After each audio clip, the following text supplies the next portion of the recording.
Baik, assalamualaikum warahmatullahi wabarakatuh. Izin untuk perkenalkan diri, nama saya Taufan Fawina Pustara dengan NIM 125100409.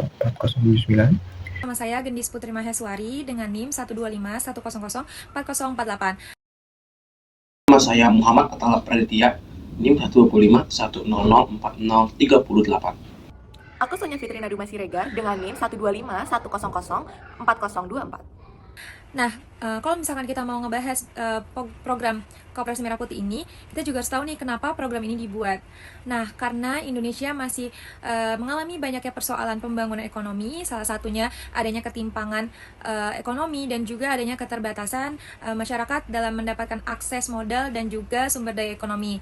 Nah, kondisi ini juga sangat dirasakan oleh para pelaku UMKM yang sangat membutuhkan dukungan untuk mengembangkan usahanya.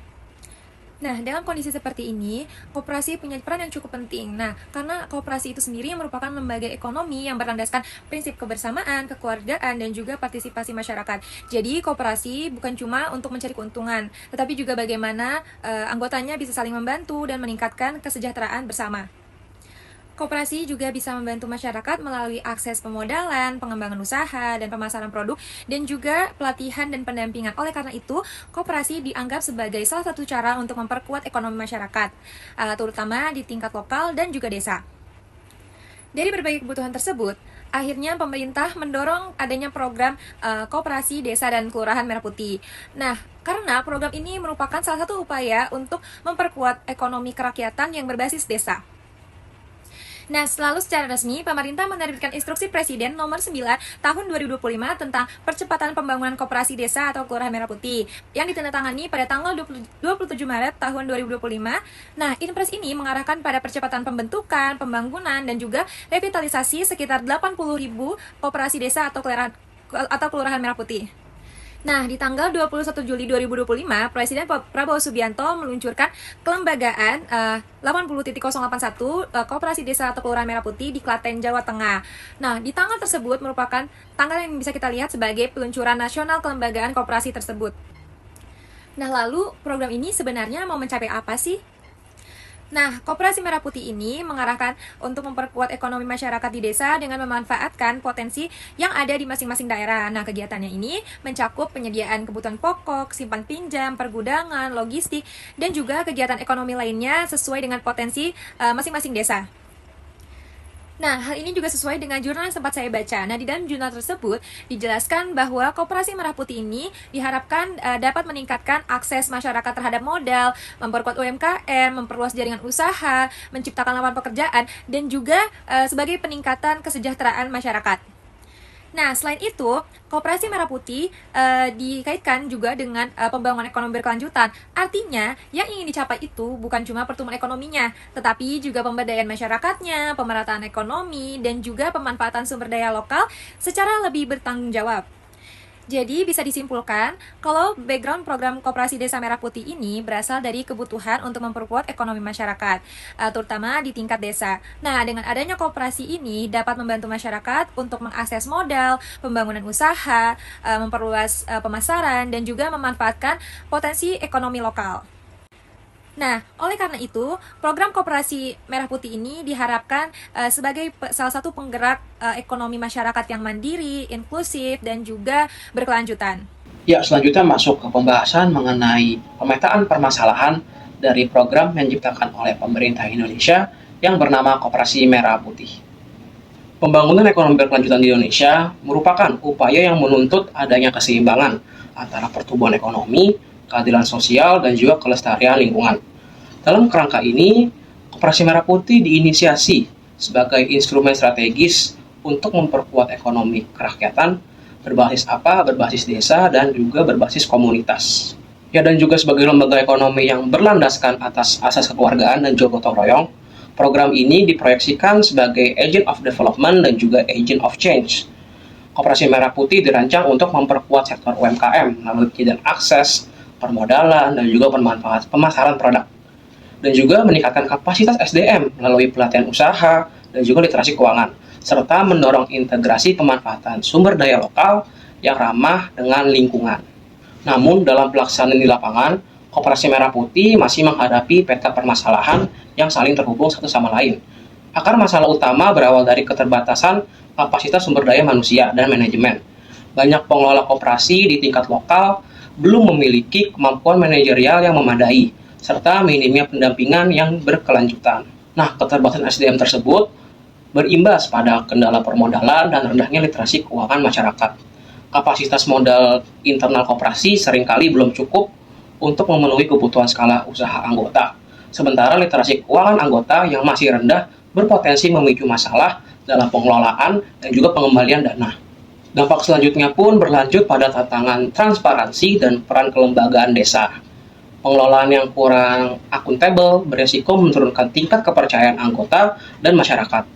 Di sisi lain pun, fungsi pendampingan serta pengawasan dari pemerintah desa sebagai fasilitator juga belum optimal. Seluruh kendala di atas diperparah oleh ketertinggalan dalam pemanfaatan teknologi digital. Banyak koperasi yang belum menerapkan digitalisasi operasional untuk pencatatan maupun pelaporan keuangan, sehingga sulitnya memperluas jaringan usaha dan bersaing di rantai pasok ekonomi yang lebih luas. Ya, jadi secara sederhana, latar belakang pemetaan permasalahan ini menunjukkan bahwa keberhasilan Koperasi Merah Putih tidak hanya bisa mengandalkan pembentukan kelembagaan yang semata. Diperlukan sinergi tripartit yang solid dan berkesinambungan antara pemerintah dalam penyediaan regulasi, bantuan, dan infrastruktur. Pengelola koperasi dalam hal profesionalisme, manajemen, transparansi, dan tata kelola, dan juga adaptasi teknologi. Serta masyarakat dalam wujud partisipasi aktif, rasa memiliki, dan kesadaran literasi keuangan.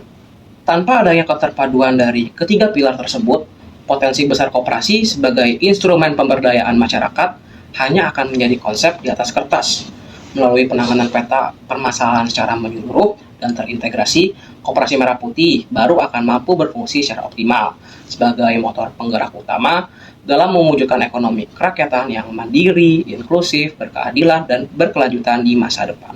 Di sini saya akan menjelaskan teori tentang Koperasi Merah Putih. Di sini saya akan menyebutkan 6 teori tersebut. Yang pertama ada teori koperasi, yang kedua teori ekonomi kerakyatan, yang ketiga teori agen pembangunan, yang keempat adalah teori agen perubahan sosial, yang kelima adalah teori ekonomi berkelanjutan, yang keenam dan terakhir adalah ada teori pembangunan berkelanjutan. Yang pertama di sini saya akan menjelaskan teori koperasi. Koperasi itu sendiri adalah berlandaskan badan usaha yang mengutamakan prinsip kebersamaan, kekeluargaan, dan demokrasi. Tujuan utamanya bukan hanya memperoleh keuntungan, tetapi kebersamaan dan meningkatkan kesejahteraan para anggota.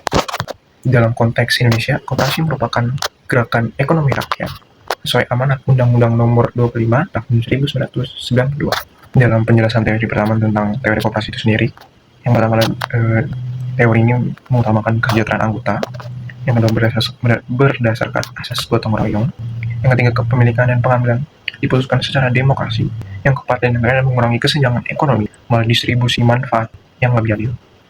Yang kedua, saya akan menjelaskan tentang teori ekonomi kerakyatan. Ekonomi kerakyatan itu sendiri adalah sistem ekonomi yang menempatkan masyarakat sebagai pelaku utama atas pembangunan ekonomi dan koperasi menjadi sarana pemberdayaan UMKM dan pemerataan kesejahteraan masyarakat. Di dalam penjelasan teori kedua ini, yang pertama memberikan kesempatan ekonomi kepada seluruh masyarakat. Yang kedua, mengurangi ketimpangan pendapatan. Yang ketiga, memperkuat ekonomi lokal atau UMKM. Yang keempat yang terakhir adalah menjadikan masyarakat sebagai subjek pembangunan ekonomi. Yang ketiga adalah teori agen pembangunan. Agen pembangunan itu adalah sendiri yang membantu meningkat kesejahteraan masyarakat melalui penyediaan modal, pemasaran, pelatihan, dan menciptakan lapangan kerja. Dalam penjelasan hal ini, mereka mendorong pertumbuhan ekonomi masyarakat, membantu pembangunan daerah, menyediakan layanan ekonomi bagi para anggota, dan mengurangi pengangguran dan kemiskinan. Yang keempat adalah teori agen perubahan sosial. Agen perubahan sosial adalah yang mampu meningkatkan kualitas hidup masyarakat melalui pendidikan, pelatihan, dan partisipasi para anggota. Dalam penjelasan teori keempat ini adalah meningkatkan kapasitas sumber daya manusia, menumbuhkan solidaritas moral, memperkuat partisipasi masyarakat di dalam pembangunan untuk masyarakat yang lebih mandiri. Teori yang kelima adalah teori ekonomi berkelanjutan. Teori ekonomi berkelanjutan bukan hanya mengejar pertumbuhan ekonomi, tapi juga menyimbangi antara aspek-aspek ekonomi itu sendiri dengan sosial dan lingkungan. agar manfaatnya bisa dirasakan oleh generasi sekarang ataupun generasi yang mendatang. Dalam penjelasan teori kelima ini sendiri, yaitu bisa menyeimbangkan pertumbuhan ekonomi dengan keadilan sosial, dan yang kedua menjaga kelestarian lingkungan, yang ketiga memanfaatkan sumber daya secara bertanggung jawab, yang keempat daerah dan mendukung pembangunan jangka panjang. Yang teori keenam adalah teori yang terakhir, teori pembangunan berkelanjutan. Dalam teori pembangunan berkelanjutan ini, koperasi dinilai mampu untuk mendukung pengentasan kemiskinan dan pengurangan kesenjangan dan meningkatkan kesejahteraan dan pembangunan ekonomi yang inklusif. Dalam penjelasan ini, yang pertama mereka mendukung pengurangan kemiskinan, yang kedua menciptakan pekerjaan yang layak, yang ketiga mengurangi ketimpangan sosial, yang keempat dan terakhir mendorong pertumbuhan ekonomi inklusif dan berkelanjutan. Selanjutnya saya akan menjelaskan analisis terkait Koperasi Merah Putih. Jadi kalau dilihat secara sederhana, sebenarnya Koperasi Merah Putih ini mempunyai sisi negatif dan juga positif. Dan tujuan Koperasi Merah Putih ini agar masyarakat di desa itu bisa mengelola hasil produksi mereka yang seperti petani, nelayan, UMKM, agar ekonomi mereka tuh stabil, teman-teman. Nah, sisi positif dari Koperasi Merah Putih ini, mereka membantu perekonomian di desa-desa. Selain itu juga Koperasi Merah Putih ini membuka lapangan pekerjaan di desa-desa. Nah, Koperasi Merah Putih juga membantu membuka lapangan pekerjaan di desa-desa, sehingga masyarakat di desa tuh nggak perlu ke kota untuk mencari pekerjaan, sehingga tuh ekonomi lokal tuh bisa tumbuh lebih cepat dan lebih baik, sehingga masyarakat di desa tuh tidak ketergantungan bantuan dari luar. Nah, ada juga sisi negatif dari Koperasi Merah Putih. Apa sih sisi negatif dari Koperasi Merah Putih ini? Jadi sisi negatif dari Koperasi Merah Putih ini sebenarnya adalah pengelolaan Koperasi Merah Putih yang belum merata di setiap daerah, teman-teman. Masih ada beberapa pengurus Koperasi Merah Putih di beberapa daerah tuh yang tidak berpengalaman. Jadi yang seperti kita pernah lihat di media sosial atau dimanapun itu, Koperasi Merah Putih itu merekrut orang-orang yang sebenarnya mereka tuh tidak punya latar belakang pembisnis, ekonomi, dan lain-lain sebagainya lah. Dan yang kita tahu juga yang menjaga Koperasi Merah Putih ini kebanyakan dari militer. Nah, itu juga sangat amat tidak relevan, teman-teman. Selain itu juga ada pengawasan yang lemah, di mana di situ ada resiko dana koperasi ini disalahgunakan atau tidak dikelola secara transparan, sehingga perjalanan Koperasi Merah Putih ini bisa berjalan dengan lambat karena ketidakpercayaan masyarakat tersebut. Jadi berjalan lancarnya Koperasi Merah Putih ini bisa tergantung oleh dukungan dari masyarakat. Jadi tidak melulu dari bantuan pemerintah. Jadi ada juga dari masyarakat yang ingin membantu, dan juga pengelolaan yang profesional. Jadi sebenarnya Koperasi Merah Putih ini membutuhkan pengurus yang jujur untuk mengelola usaha tersebut. Jadi sebenarnya Koperasi Merah Putih ini baik untuk masyarakat di desa-desa yang mungkin akses untuk membeli sesuatu yang sebenarnya harusnya ada di desa, tapi ini sebelum-sebelumnya itu harus beli ke kota dulu atau lain-lain. Jadi sebenarnya Koperasi Merah Putih ini memiliki potensi besar untuk mengembangkan ekonomi di daerah-daerah terpencil. Karena hal ini mampu meningkatkan pendapatan masyarakat, membuka lapangan pekerjaan, dan memperkuat ekonomi desa. Namun hal ini juga harus dibarengi dengan pengelolaan yang transparan, terus juga sumber daya yang kompeten, serta pengawasan yang lebih baik. Jika hal-hal itu bisa dilakukan, hal ini tuh membuat Koperasi Merah Putih tidak hanya menjadi program pemerintah, tetapi dia juga bisa menjadi solusi nyata untuk membangun ekonomi di daerah-daerah terpencil. Nah, dari apa yang sudah dibahas sama teman-teman aku barusan, dapat kita simpulkan bahwa Koperasi Merah Putih ini sebenarnya memiliki peranan strategis, teman-teman. Karena dapat meningkatkan kesejahteraan, memperkuat UMKM, dan juga meningkatkan pembangunan yang inklusif. Tapi, Koperasi Merah Putih ini masih jauh dari kata berhasil karena dipengaruhi oleh kualitas SDM, akses permodalan, literasi keuangan, dan juga pemanfaatan teknologi. Oleh karena itu, peran pemerintah, pengelola koperasi, dan juga masyarakat menjadi kunci agar Koperasi Merah Putih ini dapat berjalan dengan optimal sebagai pilar ekonomi berkelanjutan di Indonesia. 君の虜になってしまえばき